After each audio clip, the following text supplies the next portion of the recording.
What is going on, everyone? We are here in Laptop Empires, episode number 31, and this is the show that teaches digital marketers how to build and grow a business from anywhere in the world. Now, I am super excited today because we have my good friend Landon Porter on the show. Landon, what's going on? How you doing, Brian? Thanks for having me today.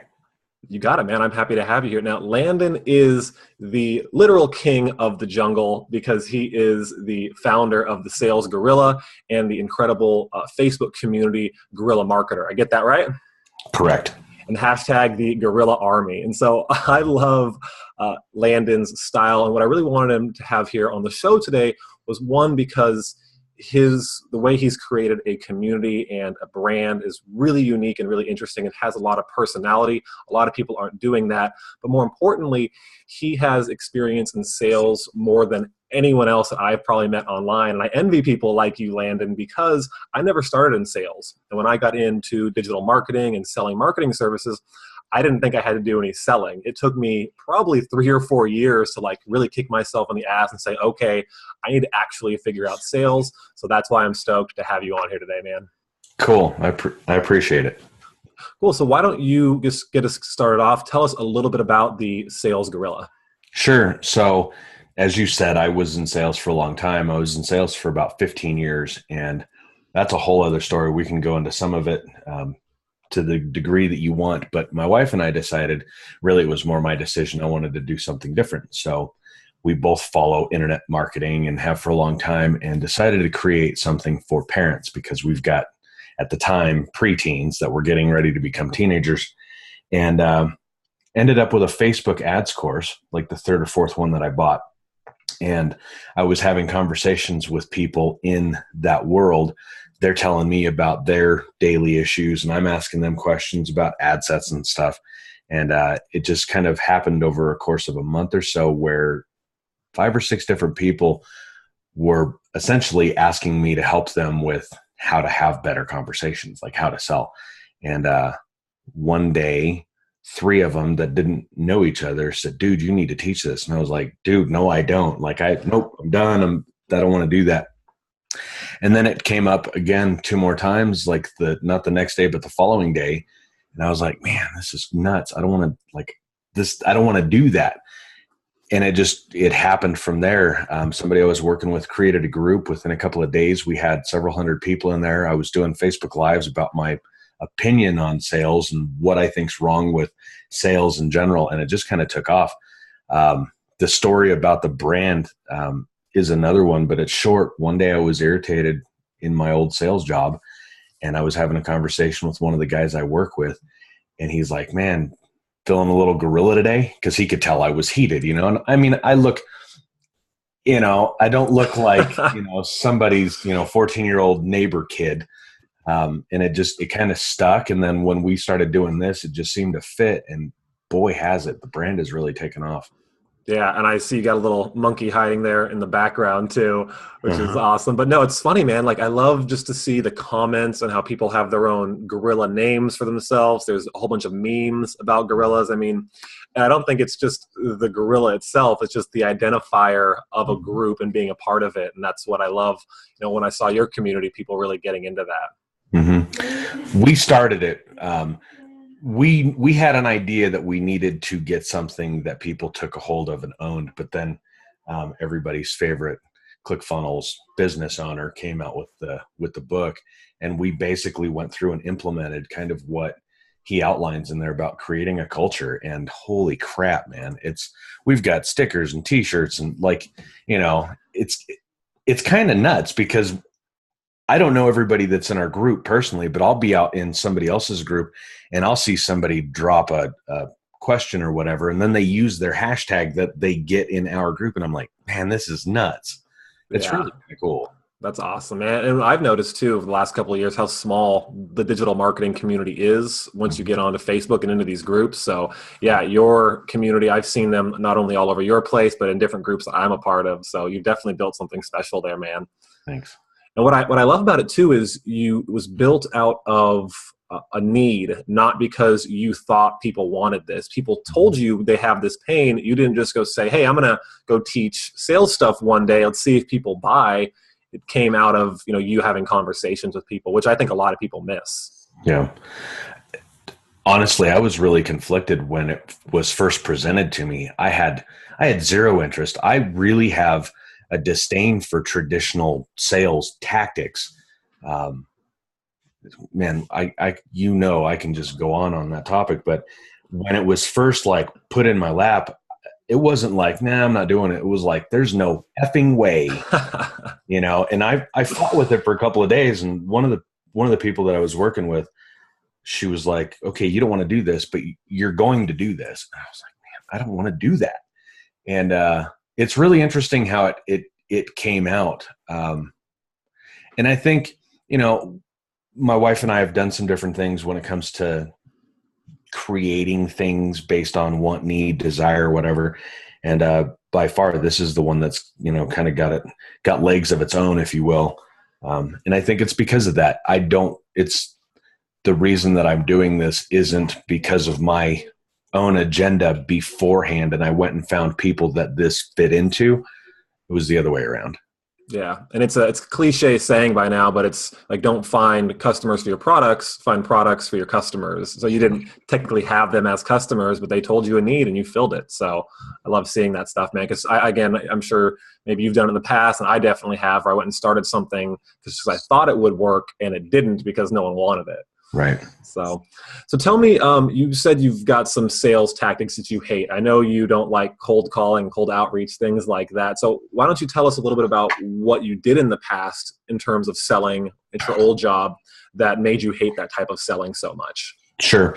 And I will clarify the statement that you made when I get through the end of this, but I'm a chef by trade. Like straight out of high school, my friends that went to college. I went and actually did an ACF apprenticeship at a 5-star hotel and did a full-on college course and became a certified chef. I'm an eater. I like food. My high school sweetheart and I had kids pretty young. We were 23 and 24, and nights, weekends, and holidays don't really cut it, right? So I ended up working for a family friend wholesaling cars for about a summer, and then the following summer, because it allowed me to change my schedule. Long story short, I ended up working in the real estate industry, and I was hired by somebody, not even the company that he worked for. I was hired by a guy to cold call from 4 to 9, like 4 days a week.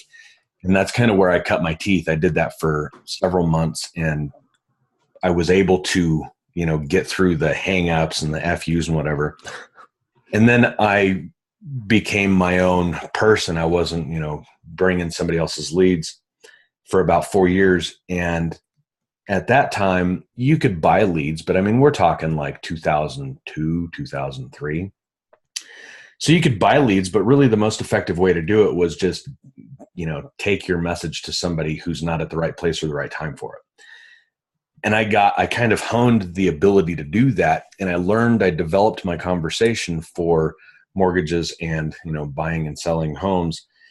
And then I saw the market coming to a crash, and I was like, okay, I got to go do something else. I ended up selling business to business finance, like credit insurance, all the way to asset management, everything in between. And I did that for about 10 years. And it was, when I was hired, it was straight boiler room style. They would hire 5 to 7 new guys every week for each location. We had, when I started, between 30 and 40 guys on the sales floor, and then another 15 to 20, maybe 25 vets, if you will. So we had a pretty big office of people smashing the phone. And when I was hired, it was, you were hired to dial the phone 250 to 350 times a day. Here's the script. And, you don't take no for an answer. It's all of the, I don't know how loose the language is on your podcast, but if I offend anybody, I apologize. I'll go for it. Just all the shitty tactics on, standing somebody up. For anybody who understands these sayings, they'll know what this is all about.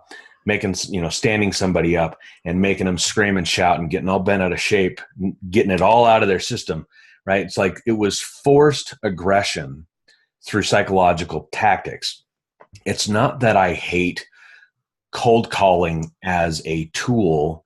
What I think is totally wrong is most people don't get focused enough on who it is that they're calling before they start dialing the phone that the numbers game is so out of whack for what's effective and efficient that 98% of people can't take that kind of rejection, right, over a long enough period of time to have an actual effect on their business, new client wise.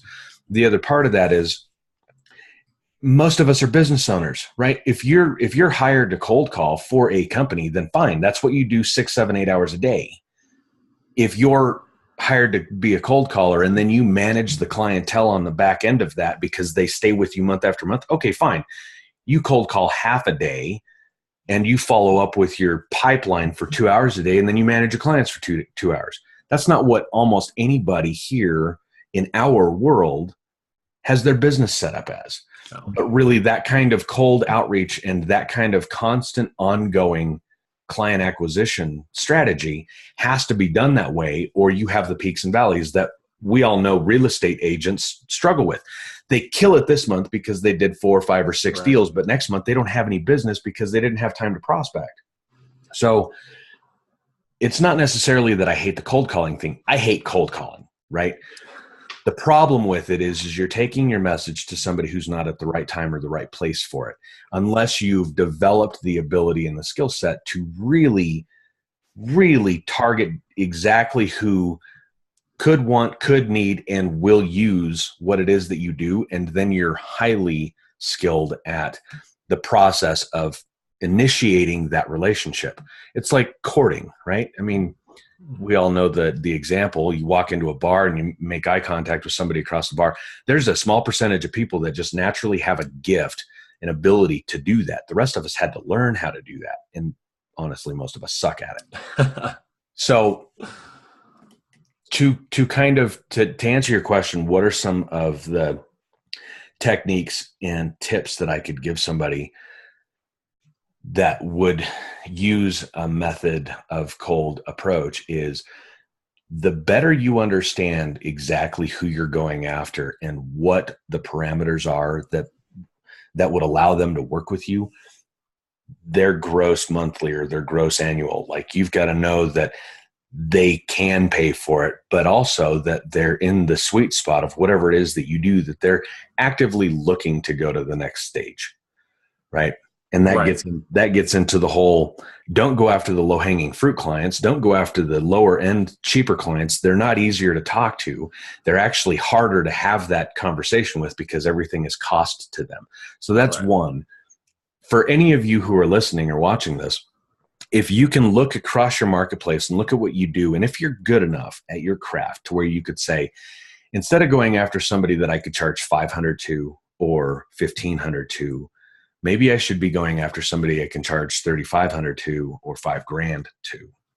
And you will eliminate a huge amount of the struggle when you do happen into a conversation where somebody is interested in what it is that you do.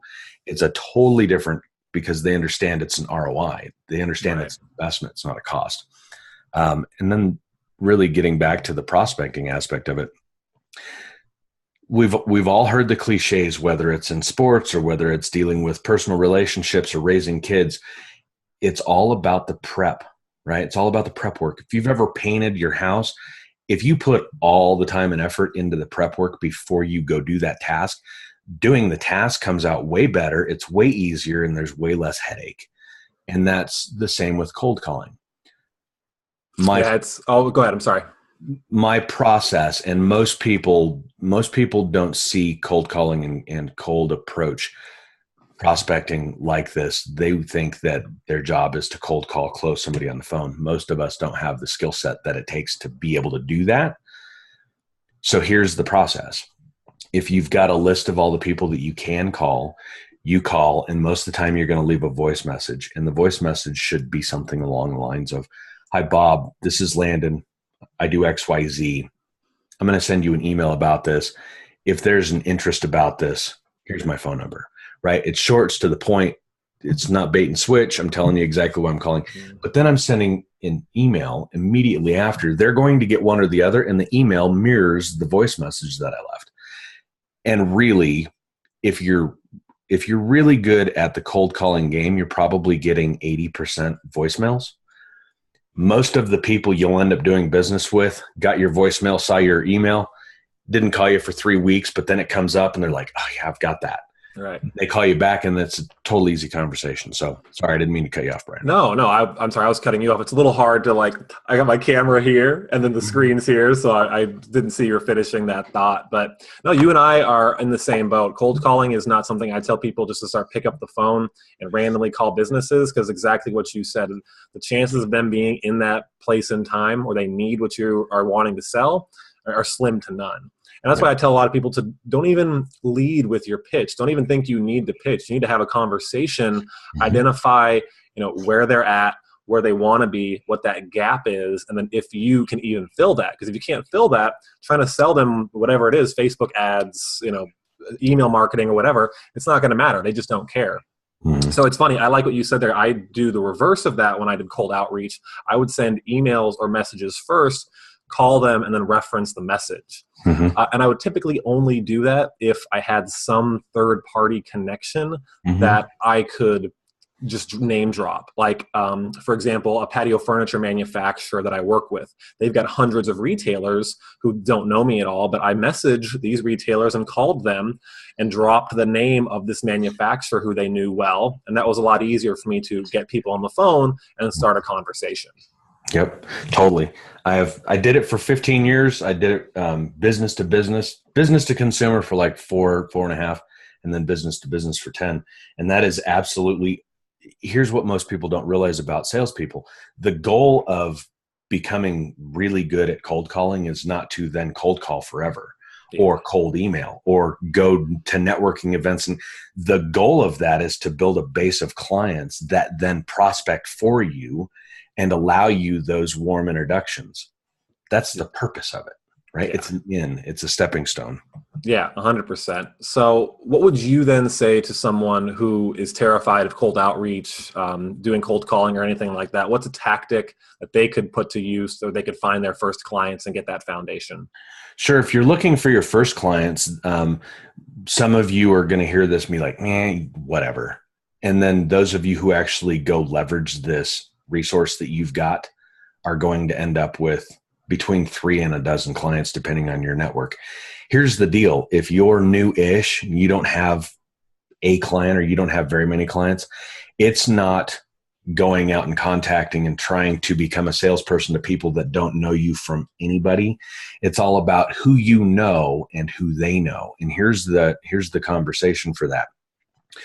If you call and talk to your uncle, right? You have the conversation, you're telling them that, I'm doing this digital marketing thing. Don't get into the details because they don't care. They care about you. And as long as you're not a douchebag or douche canoe, as we say in our group, they're going to want to help you. And the conversation is, hey, Bob, I'm doing XYZ. I'm not looking for you to utilize this, but who do you know that owns a business that could use this? Who? Not do you know? Who do you know? It changes the expectation of an actual response on their end, in their mind. And then when they say, oh yeah, I know this guy John who owns XYZ, cool. Can you get me his info? Better yet, is there a chance that you could introduce he and I or she and I so I could have a conversation? Most of us think, yeah, but I only know, 20 or 30 people, maybe. Awesome. But through them, who do you know? Most of us can, if we sit down and come up with a list, we can come up with between 80 and 150 people. And that's accurate. Those are real numbers. And if you work that and you have those conversations with those people, you will end up with a handful of clients. And then from those clients, you do the exact same thing. You do a good job for Susie who owns ABC, whatever. Hey, Susie, who do you know that owns a business that could use my services? And if you start having those kinds of conversations with people on a regular basis, pretty soon you don't have to do any of the cold outreach because your connections are connecting you with other people. And that referral, that introduction is much warmer than anything you could possibly do with somebody who doesn't know you. Right. I love that advice. And I think so many marketers, because they're marketers and we follow different people online, we learn these things. I mean, it's cliche. We've said it a lot, but shiny object syndrome is very real, and I have that in some cases too, where you're like, oh, webinars, or oh, bots, or I mean, the guys who can afford to pay thousands of dollars in ads say, hey, how I made $10,000 in 45 days, with a Facebook ad. And so many of us want to go start there before you even have a foundation. And I personally think just because there's so many marketers coming online, so many people trying to sell this stuff, that cold outreach, as effective or ineffective as someone might think it is, it's a lot more difficult, especially if that person doesn't know you. I mean, they probably got hit up by 10 other people just that week with the same kind of pitch or same kind of thing. So, the best advice isn't going to be sexy, like go build a Facebook bot funnel. It's going to be leverage the people that find out the people who are connected in your network, and then don't be afraid to go ask them for a favor, because they'll be willing to do it. You're right. They care about you and want you to be happy and successful, as long as you're not a douchebag. Mm-hmm. Totally. Yep. Cool, man. I love this advice. It is really, really great. So I don't want to take up too much of your time here, man, but why don't you tell my audience where they can go if they want to learn more about you and your brand, if you've got any kind of offer. I know you got a new course coming up, so this is your chance to tell them where to go. Cool. Thank you very much. We run a group called Getting Clients Without Being Salesy. And our logo is on the cover photo. It's pretty hard to miss. Yep. And we are launching our course on client acquisition, Zen and the Art of Client Acquisition, how to not be a douchebag and still close clients. So is that that's the full course name? No, I added that last little bit. Oh, okay. I was gonna say that'd be a pretty great course name. Yeah, it's Zen and the Art of Client Acquisition is the name of the course. Cool, man. Very cool. Well, I will make sure to include a link to the group below the video. Your advice I follow because it's so great. The group is awesome, and the community, again, is really engaged. So people watching, highly recommend you go join that and check it out. Landon, I really, really appreciate you coming on here today and sharing some of your advice with us. We'll chat soon, man. I appreciate it. Thanks, Brian. Have a great day. Cool, man.